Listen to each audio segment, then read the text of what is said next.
ভূত আছে, ভূত এক্সিস্ট করে?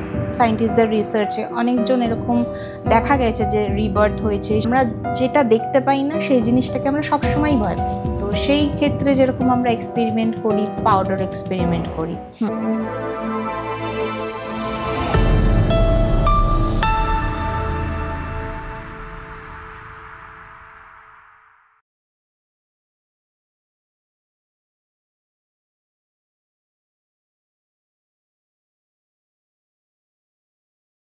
Welcome to Debi unleashed. Debi আনলিশডের আরও একটা নতুন পডকাস্ট। আর আজকে আমরা কথা বলবো ভয় নিয়ে।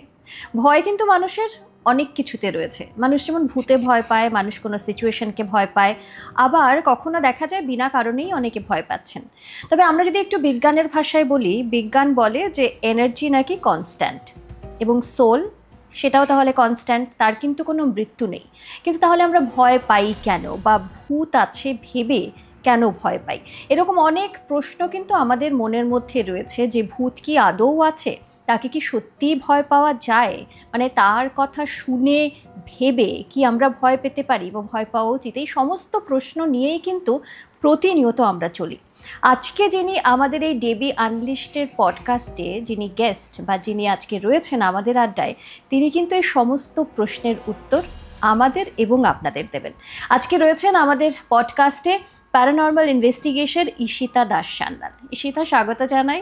প্রথমবার আমার তোমার সঙ্গে দেখা, এবং যখন আমি ভাবছিলাম যে প্যারানর্মাল নিয়ে কথা বলবো, প্যারানর্মাল অ্যাক্টিভিটি নিয়ে যারা এগুলো নিয়ে ইনভেস্টিগেশন করছেন কলকাতায়, তাদের মধ্যে তোমাদের অর্গানাইজেশনটা একটি অন্যতম অর্গানাইজেশন। তো তখন আমি ভাবছিলাম, আমি যেহেতু পার্সোনালি খুব এই ভূত এগুলোতে খুব ভয় পাই, তো প্রথমেই প্রশ্নটা তোমার কাছে রাখবো যে আদৌ কি ভূত আছে, ভূত এক্সিস্ট করে? ভূত মানে তো পাস্ট, আর পাস্ট তো এক্সিস্ট করেই। আমরা এখানে স্পিরিট বা আত্মাকে সাধারণ ভাষায় ভূত বলা হয়। কেন বলা হয়? কারণ যেটা আগে ঘটে গেছে সেটার একটা মানে কি বলবো, একটা এনার্জি তো ডিস্ট্রয় হয় না, সেটার রূপটা পরিবর্তন হয়। তো সেই এনার্জিটা যখন রূপ পরিবর্তন করে মানে নতুনভাবে কারোর কাছে ধরা দিতে চাইছে বা এক্সিস্ট করছে, তো তখন সেই জিনিসটাকে আমরা ভূত বলে ফেলি। কিন্তু বেসিক্যালি কথাটা ভূত না, স্পিরিট বা আত্মাই বলা যেতে পারে। তো হ্যাঁ, যদি আমাদের চেতনা থেকে থাকে তাহলে সেটা মৃত্যুর পরেও কোথাও না কোথাও এক্সিস্ট তো করেই। কিন্তু আমরা সাধারণভাবে যেটা জানি, সাধারণ মানুষ হিসেবে, কারণ এটা নিয়ে যেহেতু আমাদের সাধারণ মানুষের পড়াশোনাটা খুব কম, যে কোনো মানুষ যখন মারা যান তখন যে সোলটা যে বডিটাকে ছেড়ে দিচ্ছে, সেই সোলটা অন্য একটা বডিতে চলে যাচ্ছে, তাই তো? তাহলে আমরা এই যে সোল তো অন্য একটা বডি খুঁজে নিল, তাহলে আমরা এই যে ভূত বলছি বা এই যে আত্মাটা বলছি, সেটা একটা অন্য বডি পেয়েছে রিবার্থের জন্য। তাহলে এই যে মধ্যেখানের পিরিয়ডটা এবং যেটা দিয়ে আমরা এত ভয় পাচ্ছি, এটা তো ভয় লাগার বিষয় নয়। প্রথমত ভয় লাগার বিষয় নয়, দ্বিতীয়ত বলি যে সব সোলই যে তার রিবার্থ হবে সেটার কোনো গ্যারেন্টি নেই। কিছু কিছু কেসেসের ক্ষেত্রে রিবার্থের এক্সপ্লেনেশন পাওয়া গেছে আমাদের না, সায়েন্টিস্টদের রিসার্চে অনেকজন এরকম দেখা গেছে যে রিবার্থ হয়েছে, সে আগের জন্মে কী কী করেছে বা তার সাথে কী কী হয়েছে সেগুলো সে ছোট একটা বাচ্চা সেই সব বলে দিচ্ছে। তো সেই ক্ষেত্রে রিবার্থ হতে পারে, কিন্তু সব সোলই যে আরেকটা বডি পেয়ে সেখানে রিবার্থ করবে সেটা হয় না। বিশেষ করে যাদের মনের মধ্যে প্রচণ্ডভাবে কোনো রকম আকাঙ্ক্ষা থেকে থাকে, সেটা নিয়ে যদি কেউ মারা যায়, সেই সব স্পিরিটের ক্ষেত্রে আমার মনে হয় সেটা মানে এনভায়রনমেন্টের মধ্যে থাকাটা বেশি হয় আর কি, হতে পারে বলা যেতে পারে। সেক্ষেত্রে রিবার্থটা হয় না। সব ক্ষেত্রেও আমি বলছি না, কিন্তু ম্যাক্সিমাম ক্ষেত্রে এটাই হয় যে তারা এইখানেই থেকে যায়, আর যে কি বলবো, অতৃপ্ত হয়ে ঘুরে বেড়ায়, যেটাকে আমরা বলি আর কি। হয়তো তার কিছু পাওয়ার ছিল, সেটা পায়নি, বা সেটা পাওয়ার বা খোঁজার চেষ্টায় তারা এইখানেই থেকে যায়। তো সেটাকে সব ক্ষেত্রে ভয় পাওয়ার মতন তো আমার মনে হয় না। কারণ যদি আমি কথার একটা এক্সাম্পল দিয়ে বলছি, আমাদেরই কোনো খুব কাছের মানুষ, হয়তো আমার কাকাই বললাম, যে মারা যাওয়ার আগে আমাকে প্রচণ্ড ভালোবাসতো। সে মারা যাওয়ার পরে ভূত হয়ে গেলে কি সে আমাকে হার্ম করবে? সেটা তো হতে পারে না। তো সেই ক্ষেত্রে আমরা কেন ভয় পাচ্ছি? কারণ আমরা যেটা দেখতে পাই না সেই জিনিসটাকে আমরা সবসময় ভয় পাই। আমরা পরীক্ষা দিতে যাওয়ার সময় কোয়েশ্চেন পেপারকেও ভয় পাই, কারণ আমরা জানি না যে প্রশ্নপত্রে কি আছে। তো যখন আমি উত্তরটা জানছি যে যে আছে সে, তার সাথে আমি কমিউনিকেট করতে চেষ্টা করলে সে হয়তো আমার সাথে কমিউনিকেট করবে, সে হয়তো আমার কাকাই কিছু আমাকে বলতে চাইছে, তো সেই ক্ষেত্রে তাকে ভয় না পেয়ে যদি সে কিছু বলতে চাইছে তাহলে তাকে সেই সুযোগটা করে দেওয়া উচিত, যাতে মানে তার যে আকাঙ্ক্ষাটা আছে সেটা সে শেয়ার করতে পারে। একটা প্ল্যাটফর্ম আমরা চেষ্টা করি দেওয়ার, যেটা সাধারণ মানুষ ভয় পায়। আচ্ছা, এই প্ল্যাটফর্মের কাজটাই বোধহয় প্যারানর্মাল ইনভেস্টিগেশন যারা রয়েছে, ইনভেস্টিগেশন যারা করেন তারা এই প্ল্যাটফর্মটা করে দেন।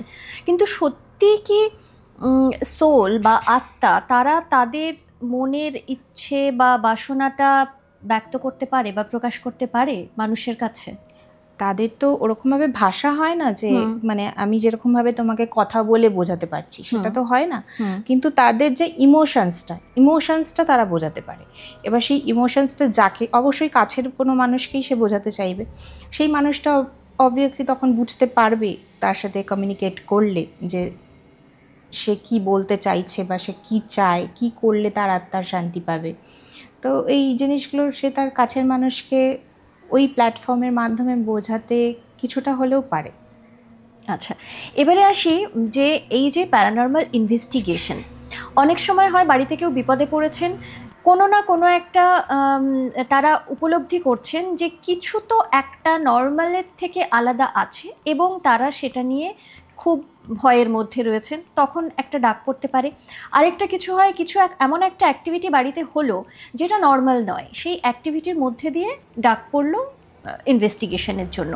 তো এই যে বিভিন্ন ধরনের অ্যাক্টিভিটি হয় বা না হয় বা কেউ ভয় পাচ্ছেন, এই যে ডাক পড়ে, কাজটা সেখান থেকে কিভাবে শুরু হয়? তোমাদের যেই কাজটা তার পরবর্তী সময় শুরুটা কিভাবে তা করো তোমরা?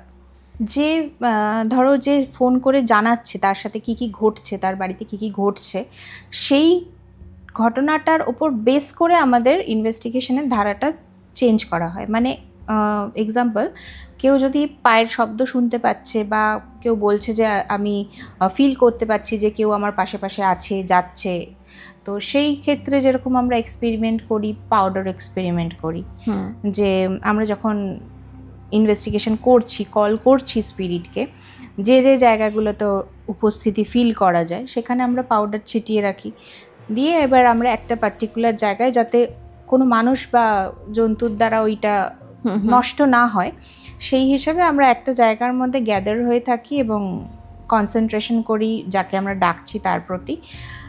সেই সময় বা তার আশেপাশের টাইমে যদি ওই পাউডারের ওপরে কোনো রকম ডিস্ট্র্যাকশন আসে, সেটা প্রপার পায়ের ছাপও হতে পারে বা দেখে মনে হতে পারে যে কেউ গেছে, ওটা ঘেটে গেছে, সেরকমও হতে পারে, তো তখন বোঝা যায় যে হ্যাঁ, তাহলে ওনারা যেটা বলছেন সেটার কিছুটা হলেও সত্যতা আছে। কিন্তু সোলে মানে এনার্জি তো কোনো মানে কনস্ট্রাকশন নেই, তার কোনো একটা মানে অবয়ব নেই, তাহলে এই যে আমরা বলি হাতের ছাপ দেখা গেল, পায়ের ছাপ দেখা গেল, এটা কিভাবে হয়?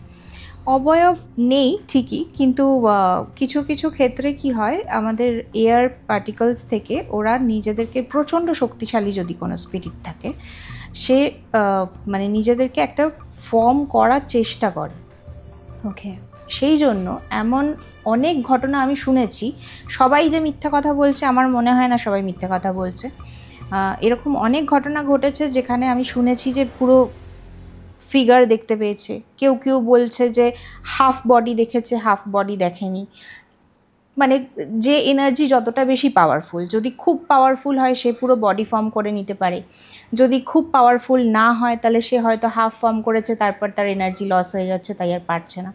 কারণ একজন দুজনের কাছে শোনা ঘটনা হলে তাহলে আমি ভাবতাম যে সে হয়তো মনের ভুলে বলছে, কিন্তু মানে বিভিন্ন জায়গায় বিভিন্ন শিক্ষিত মানুষের থেকেও আমি এটা শুনেছি। মানে এই রিসেন্ট আমি বলছি, কিছুদিন আগেই একজন খুব নাম করা টলিউড ইন্ডাস্ট্রির একজন রাইটার, একজন ভদ্রমহিলা যার প্রচুর সিরিয়াল চলছে অলরেডি টিভিতে, উনি আমাকে বলছেন যে উনি এরকম দেখেছেন। তো আমি ওনাকে তো মিথ্যাবাদী বলতে পারি না।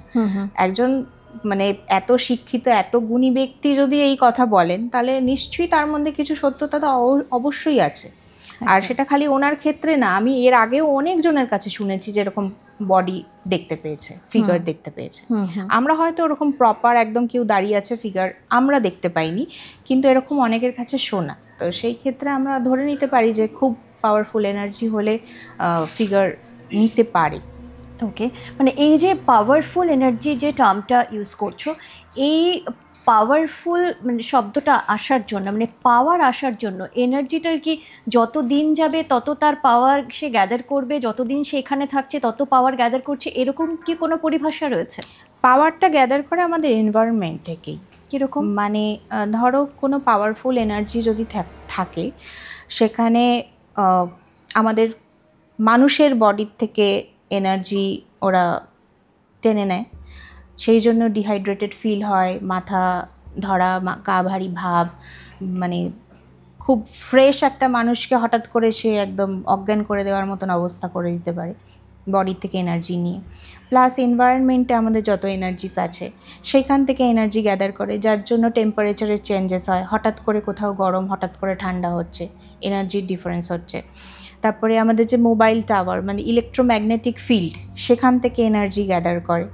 তো সেটা কতটা গ্যাদার করতে পারবে ডিপেন্ড করছে যে স্পিরিটটা আছে সে কতটা পাওয়ারফুল।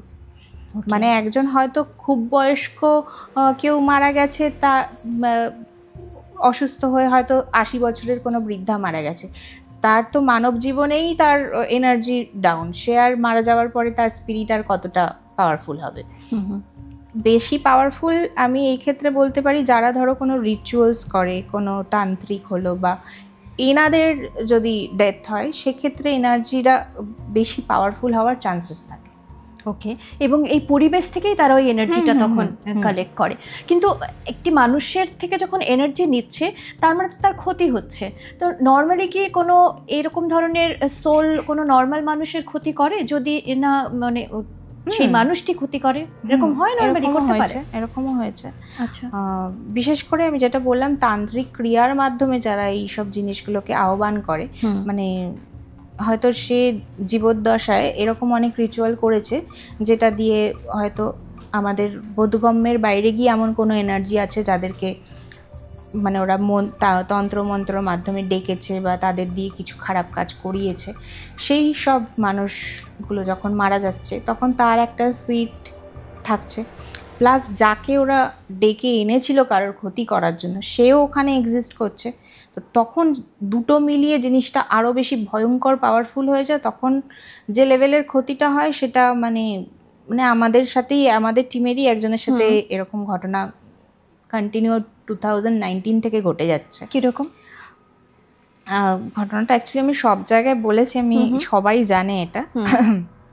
আমাদের টিমের একজন মেম্বার, ও আমাদের একটা ইনভেস্টিগেশন ছিল ডায়মন্ড হারবারে একটা বাড়িতে, সেখানে এরকম একটা মানে পাওয়ারফুল দুটো এনার্জি, একজন যে ওই মন্ত্র দিয়ে কাউকে ডেকে কারোর ক্ষতি করানোর চেষ্টা করেছে সেরকম একটা এনার্জি, প্লাস সে নিজেও মারা গেছে তার একটা এনার্জি, এই দুটো এনার্জি মিলে একটা পরিবারের ওপরে ভয়ঙ্করভাবে মানে ক্ষতি করার চেষ্টা চালিয়ে যাচ্ছে কন্টিনিউয়াসলি।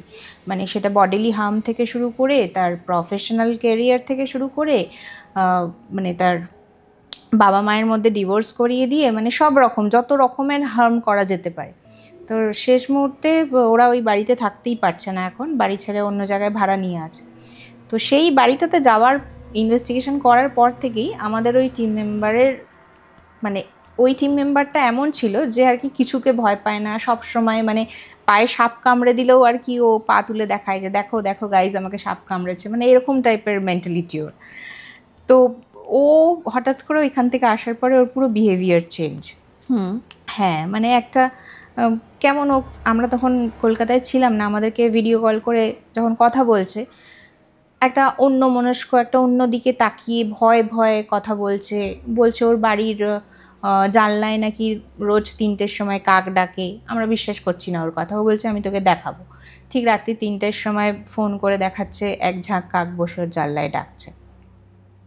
তারপরে ওর কুকুর ছিল, সেই কুকুরটার বিহেভিয়ার দিনে দিনে চেঞ্জ হচ্ছে।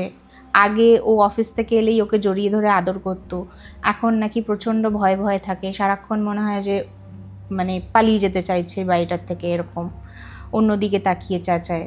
অ্যাকোরিয়াম ছিল বাড়িতে, সব মাছগুলো একের পর এক মারা যাচ্ছে। মানে এরকম বিভিন্ন ঘটনা ওর সাথে ঘটতে শুরু করে ওই বাড়িটা থেকে আসার পর থেকে।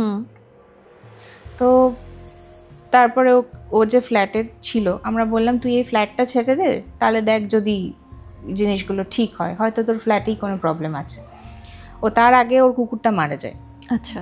কুকুরটা মানে একদিন ও অফিস থেকে এসে দরজা খোলে আর কুকুরটা ভয় পেয়ে দৌড় লাগায়। তারপর ও খুঁজতে খুঁজতে গিয়ে দেখে স্টেশনের পাশে হার্ট অ্যাটাক হয়ে মারা গেছে।